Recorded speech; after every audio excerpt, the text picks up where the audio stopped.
learners, welcome to this session. Today we will be discussing the modus operandi of the traffickers. This is a very important aspect to understand because we know that you don't have a tag of human traffickers. You don't have a tag of victims of trafficking. So we need to understand the modus operandi. How do the traffickers operate at the ground in case they need a person? So trafficking is a very lucrative business. Traffickers look for the most vulnerable person who are desperate to get out of the situation that has made them vulnerable. They approach those who are assertless and have very limited choices to exercise. Traffickers are customers or violators of law. So we cannot say that a human being can be purchased on demand and supplied on demand. A customer is not a customer in trafficking but a violator of rights or the legal provisions or the international covenants, International Declaration on Human Rights, International Convention. So we cannot give the status of a person who is creating demand to be a customer because you are abusing other person, you are violating the rights of another person, and you are committing a crime. So you should be prosecuted and punished by the law, and the law should be stringently applicable on you. The traffickers adopt a range of methods to traffic women and children. As per the NHRC study in 2005, the trafficking for women and children is being done by offering jobs as domestic servants, promising jobs in the film world, promising jobs in factories, offering money, luring for pleasure trips, making false promises of marriage, befriending them by giving goodies, offering shelter to girls who have run away from home or street children, offering them to take on pilgrimage, coercion including kidnapping and drugging, in lieu of adoption. Modus operandi, of trafficker is very important to understand in terms of a person who has to be prevented from being trafficked. So, till you understand the modus operandi of the trafficker, you will not be able to protect yourself and protect your family members at the hands of these traffickers. We find very good lucrative offers on the websites, on the social media platforms these days, and children are using mobiles for studies, for laptops for studies. So they become very vulnerable. There are different online games which have been used by children. So to just spend their time because they are staying in nuclear families where parents are working and do not have quality time for children, so the children are exposed to cyber crimes. When you get a lucrative offer, then you get very good friend request from a person, or you get an offer to work as an actor or an actress. You have to just make a video and share that video. Later on, the trafficker uses your videos and exploit you. So you need not move to lure a person, or you do not have to move to kidnap or abduct a person. Sometimes you just give lucrative offers, and then people will be tempted to the offer because they just want to change their life.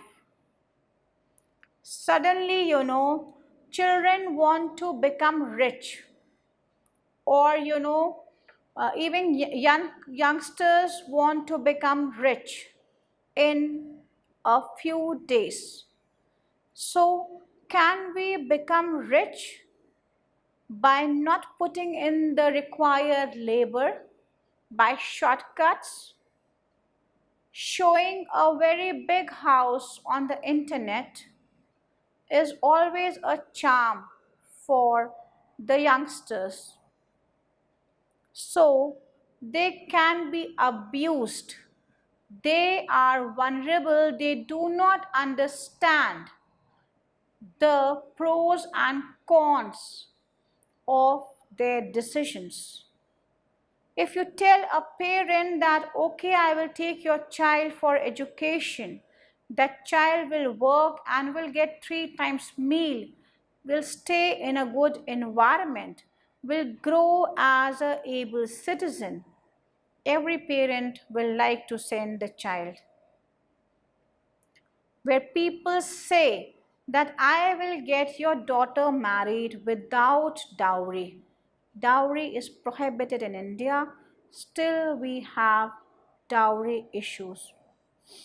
People burning brides in want of money and jewelry, or in want of kind. So we have cases of human trafficking, and this is the modus operandi of a trafficker to catch hold of a woman or a child. The activities of the traffickers are guided by the demand and supply patterns, profitability, and the level of law enforcement in an area. The following demand factors were highlighted through NHRC study 2005. So I am just giving you the report. Physical appearance, features, looks, or build. So if you are beautiful, your features are bright, the chances of you being trafficked are more. Age.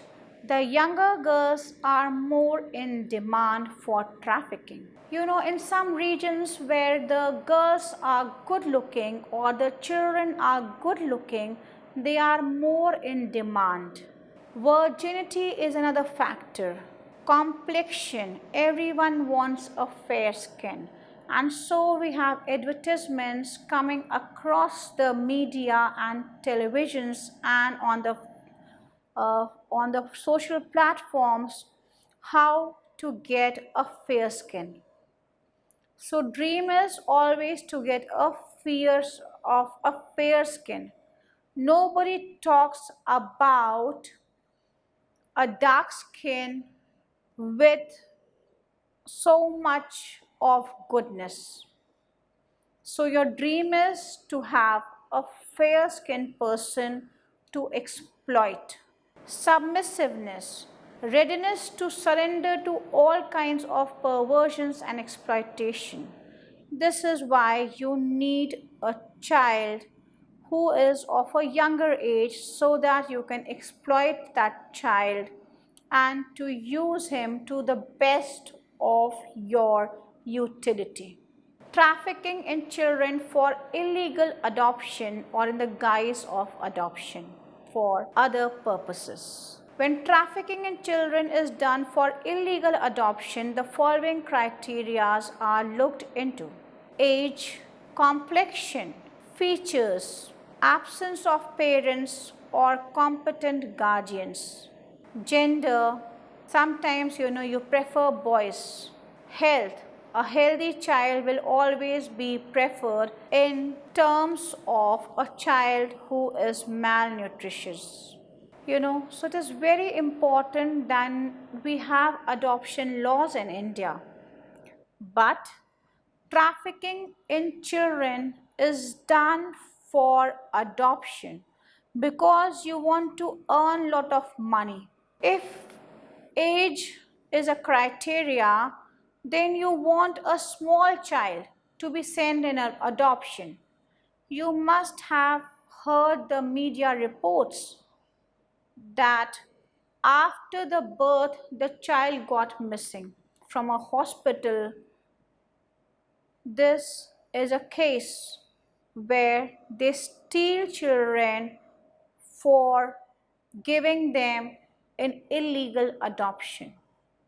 You must have heard that after the birth of the child, the hospital has said that the child was not alive when the child was born, and that child is used for illegal adoption.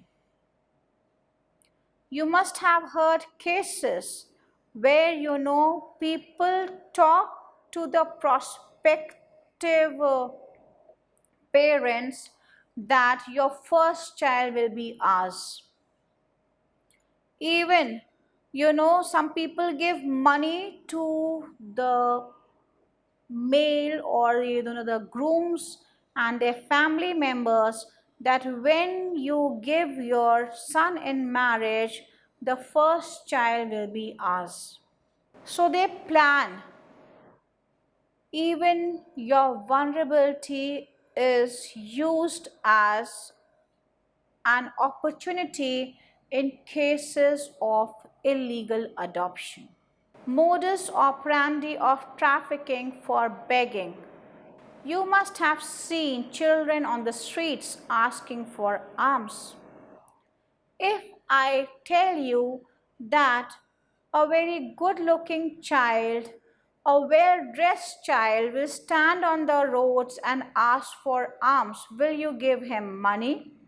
No, because you want to see something which is depravity. Your conscience will allow you to give a child in distress, a child in pain, a child in suffering.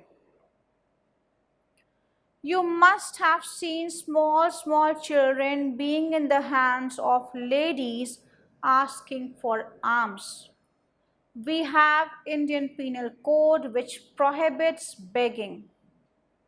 We have constitutional provisions which talks about prohibition of beggary. We have a law which prohibits begging in India.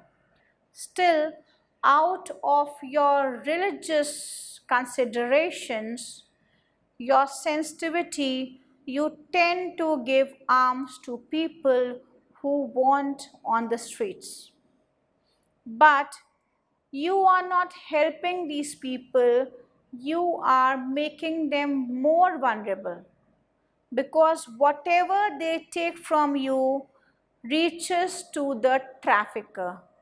So, if all the learners pledge today that we will not give alms to people sitting on the streets, then this will cut down the demand for begging and people will not be trafficked for begging and we will not see beggars on the street. We have Juvenile Justice Care and Protection of Children Act 2015, which talks about children and people who are in need of care and protection. So we need to address the issue collectively and the law should be implemented so that we do not see beggars on the street. If we see beggars on the street, we have to report it to 112. So, trafficking for begging is there. Small children go missing from the school, from the play area, from the locality, from the streets, from the trains, from the buses, from the metros, and are used by the traffickers for begging.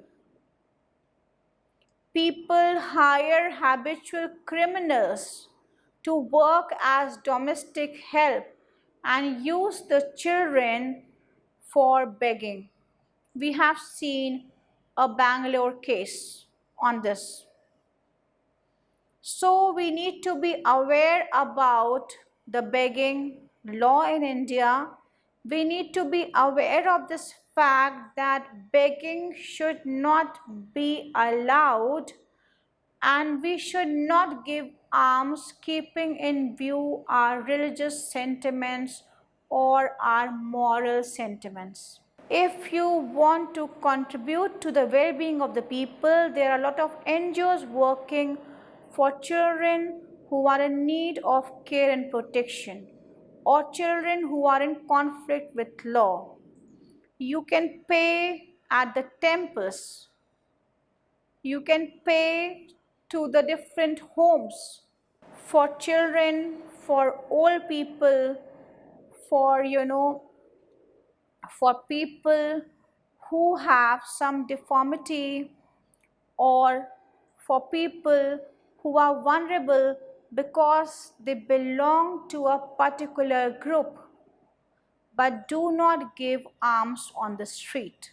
Modus operandi in case of overseas or trans-border trafficking. Blind advertisement can be seen in the newspapers, on the social platform, where the details for overseas employment is given with fake names of companies and addresses, with promises of higher wages and other facilities, lucrative offers on the internet. Then interviews given by people who say that their life changed after going and working for these companies. Provision of forged document and identity.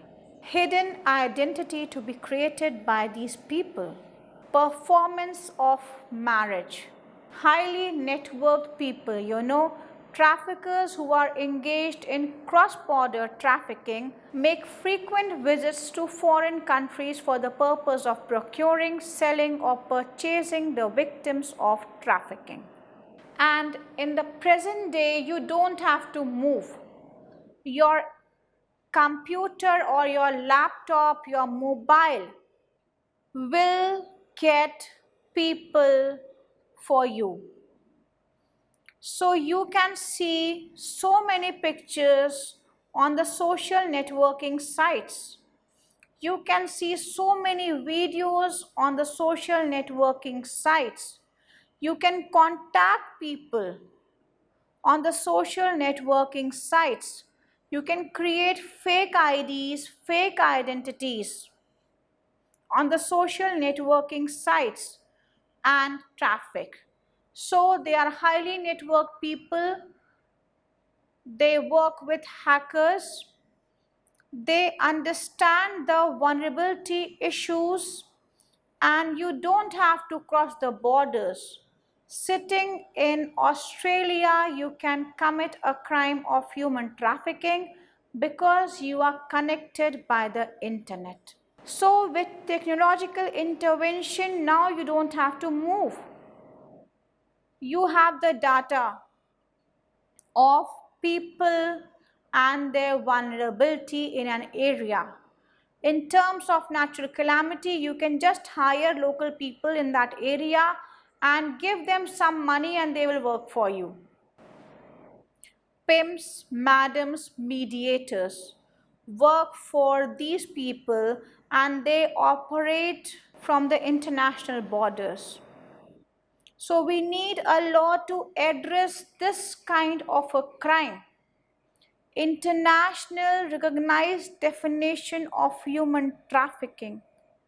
International cooperation among all the stakeholders and the members of the states to address the issue of human trafficking.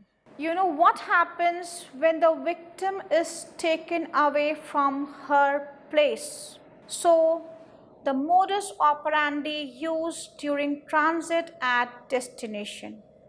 The trafficker tends to use coercion, intimidation, force, violence, frequently when the victim has been taken from his or her place of origin. So, as soon as you leave your place, where you knew people, where you had, some people to come to rescue, where you knew the language, where you were knowing the routes to reach your home. When you leave that area, then sometimes during the transit, you are forced to listen to the trafficker. Sometimes you are lured. They will give you very good food, very good dresses to wear, very good environment to stay, and you think that my life has totally changed. But the life has been changed for making it hell. The method changes from deception to coercion and from being a well-wisher to become someone who uses brutal force and violence to submit the victim to what the trafficker wants from him or her. This is also because most of the victims realize what is going to happen to them either at the transit place or at the destination point. At this stage, when the trafficker has full control over victim's movement and later does not submit to the demands of the trafficker or the clients or the person who has paid for the victim is subjected to beating, violence, abusive language, food and other basic essentials of life are denied till he accepts. The victim is kept in confinement in a place which is far from main street or public sight in a dark, dingy room. So how will you contact people? You have no voices. Your voice is never being heard till you accept the demands of the trafficker. You are abused and your rights are violated. Modus operandi in cases of trafficking in children for exploitative labor. There has been a gradual shift in the way children are trafficked for labor. Earlier, they used to traffic children in large groups and nobody would raise any doubt. But now, with people and law enforcement agencies becoming increasingly aware, the traffickers have been forced to change their method. Now they prefer to take smaller groups so that no one suspects them. You know, we have so many advertisements and pamphlets on the platforms, in the trains, on the bus stands, that if you find somebody who does not look from that group, then you do report to the police or the railway police. Children are also asked to say that they are going to study. Many times children are made to believe this, that they are going to live a very good life. They are also told to hide their real age. So if anyone wants to know from them their age, they would say confidently that they are above 14 years of age. The trafficker is well aware about the legal provisions and the loopholes, and they use it to their advantage. The traffickers pay a lump sum amount to the parents of children for agreeing them to let their children go with the trafficker and work, and then they exploit the children and always tell them that if you do not listen to us, then your parents who have signed the document or who have taken money will be going to jail. and will spend their life in jail. So the child gets frightened and he starts listening to the trafficker.